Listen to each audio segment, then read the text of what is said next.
feet hurt. It's so cold. Northern Arizona. I mean, Northern Idaho.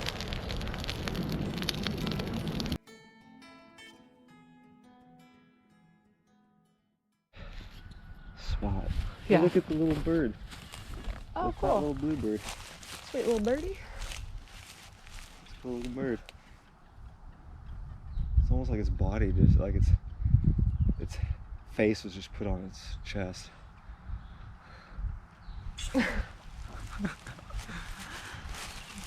Seriously, it had like no neck and head. It was just like its chest came up and then it was just like head. Just a little bit.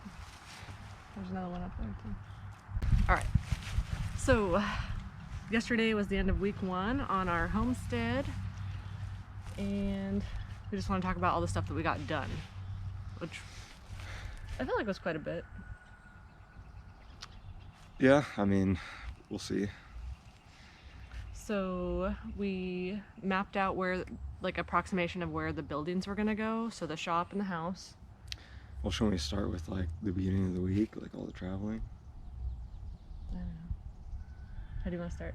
I think we should just recap the travel. So I took a couple of weeks off from work, and she got done with her traveling assignment in Texas. So we loaded up a cargo trailer, loaded up a U-Haul, and loaded up one of our travel trailers, the smaller one that I was traveling for work in, and took off from Tucson up to Idaho.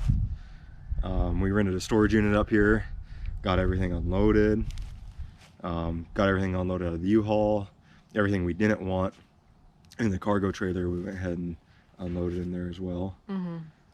And then, like she said, then we started staking out where we wanted the shop, where we wanted the house, got an idea, close anyway. Yeah. A lot of running around, so started to run around and get materials for our service entrance for our power for the property. I met with the engineer with the local electric co-op. He came and staked out the area so he can give us a quote and engineer that. We also learned that the floor plan that we were originally going to go with, the 1-story, we decided that because of the views and everything and how good it looked, that probably wasn't going to work out for us, and that we needed to do a 2-story. That way our master and bathroom and closet weren't taking up some of the best views, which was a bittersweet because Forrest spent a lot of time working on that floor plan, and it's a really good floor plan. It's just yeah, it's a nice floor plan. I mean, yeah, it's really nice. It's just that we were wrestling back and forth because I really wanted the living room, dining, kitchen to have the views, but I also wanted the master bedroom to have views. Yeah. And they both did have views in my floor plan. But, we get, I don't know, being on the property and seeing the views, we just wanted to, our property, I'm like looking over there because that's where the house is going to be. But there's these little hills on the back of our property where everything's going. So it's like 3 rolling hills. There's actually a 4th one over there. But one on the farthest side over there is the largest hill. The top of it's the largest, footprint, and that's where the shop's going. And then the second one's a little smaller. And so looking at it with the plan I made, it has a pretty large footprint. So that was one of the reasons why we decided to go with a 2-story, is to, make the footprint smaller so we can utilize the top of the hill rather than shaving that hill down in order to build the large, footprint 1-story that we had. So plus it gives better views, like she said, and obviously the 2nd story gives even better views for the rooms that are upstairs. But but this trip's been a lot of fun. We met a lot of our neighbors, which was really cool. Everyone here has been super friendly, super nice. Spent a lot of time actually hanging out with our neighbors, which it's been productive. But we've also spent a lot of time meeting neighbors and had dinner with a couple times with neighbors, and got to try a cougar for the first time. Cougar burgers. tried some deer and cougar burgers. Yeah, which is cool.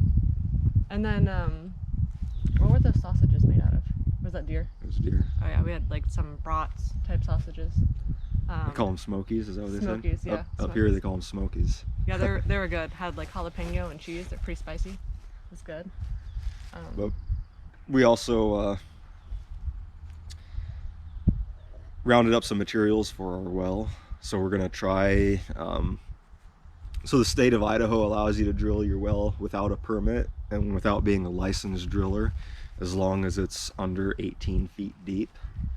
And talking with all our neighbors, every single, I shouldn't say every single, almost every neighbor around us has shallow wells because the aquifer, there's high water tables, and the aquifer in this area is really high, and so they don't even bother doing deep wells.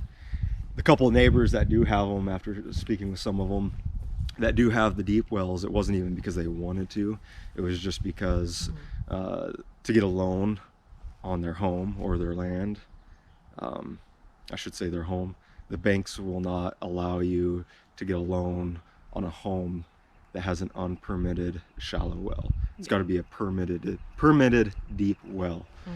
And so they were kind of forced to. And in fact, didn't they say they drilled it and they were hardly getting any water out of their deep well, so they drilled it, spent a bunch of money just to get this loan. And then after they got the loan, they just switched back over to a shallow well because the shallow well was better. And so really it was just a price they had to pay to get a loan. So.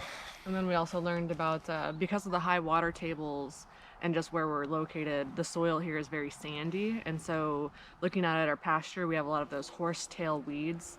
And I was looking up online about how those can be like noxious to livestock, and so I was a little bit concerned about it. But then after talking with the neighbors and stuff, a lot of times it's not really that much of an issue as long as your animals have other stuff to eat. So it was something that I was pretty worried about at first, but just talking with people, learned that maybe it's not as big of a deal as I thought. But it is a sign of low nutrients though in the soil of the pasture, so we do need to get composting going and animals on the land as soon as possible to put back in that nitrogen and phosphorus. Yeah, if anybody has any suggestions that deals with horsetail, I wonder if we can pick one and show them which one we're dealing with here. But we do have a very low nutrient content in our ground here, and we found different things online. Some people saying it's noxious to your animals, they can't eat it, you got to get rid of it, and it's almost impossible to get rid of. Other people saying, oh no, they eat it, it doesn't hurt them, they'll eat it down, and then just plant your cover crops over it and it'll choke it out. So we're hearing different things, but what we have noticed talking with neighbors is nobody seems to think it's a very big deal on their properties, and basically they just have animals on their land, and their soil is much better looking than ours. And then we can see the difference because our neighbor who we bought this piece of property from, up in the front few acres, had a fence across it, and they had horses grazing in there. And that area that they had the horses grazing in there, the grass and the soil is so much healthier looking. It's like a visible difference, like a line. It's a line, and you can see it where that fence was. It's much healthier up there.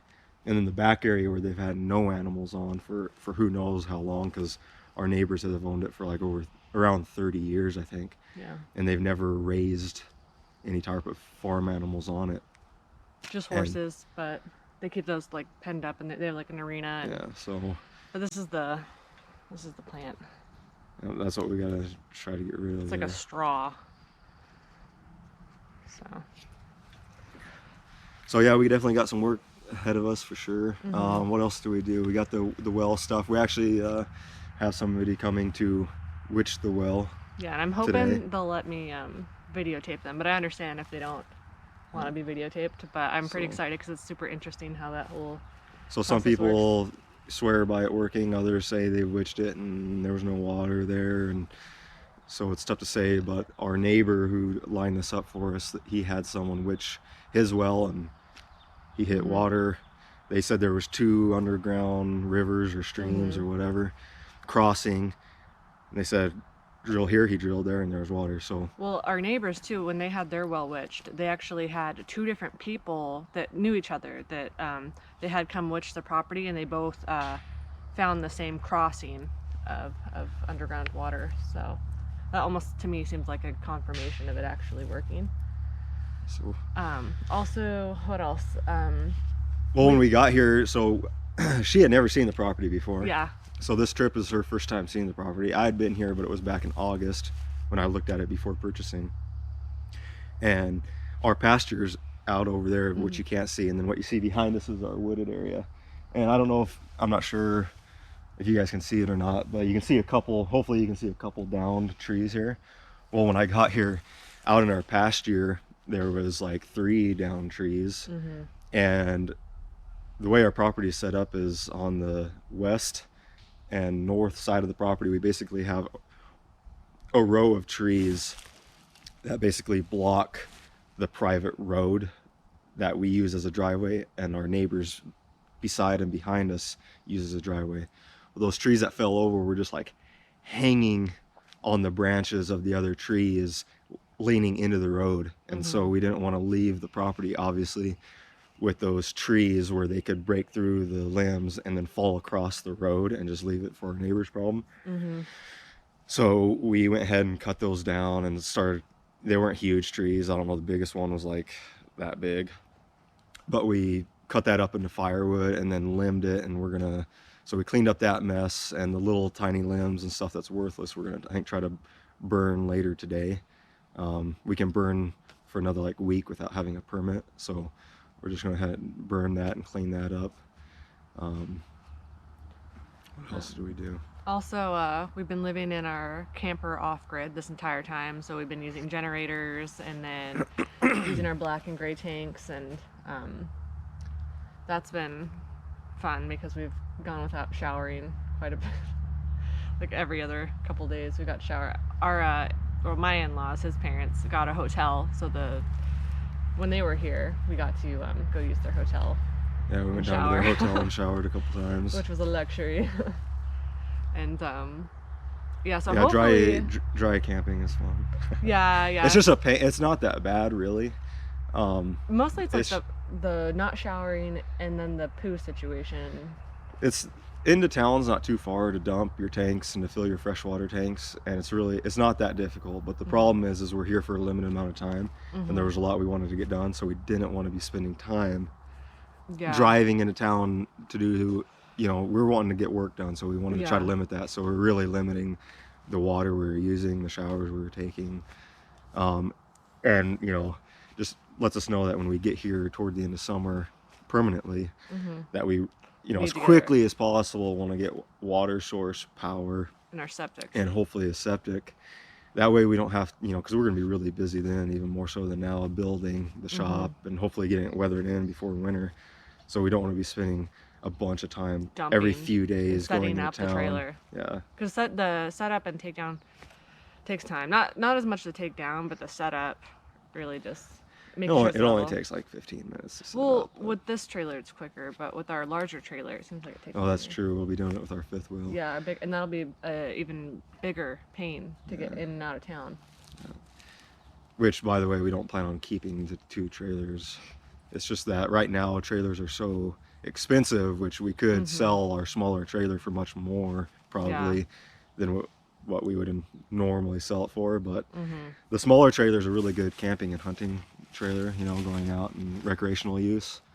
Our fifth wheel, it's too big for that. We bought it mainly for the purpose of living in it while we built. So it's quite what large. we're going to do is we're going to build our shop, get it weathered in, and then pull our fifth wheel into our shop, and then probably through the winter build out an apartment in the shop, since we won't be able to get started on our home obviously in the winter.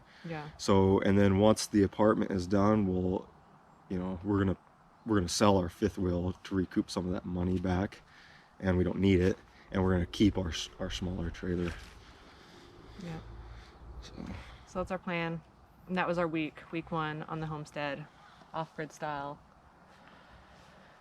And yeah, So if you haven't already, go ahead and like and subscribe because it helps us out with the algorithms with YouTube. And Yep. And for you who have been following us and watching our videos, sorry we haven't been very consistent, but you know we haven't obviously we haven't been up here in Idaho yet.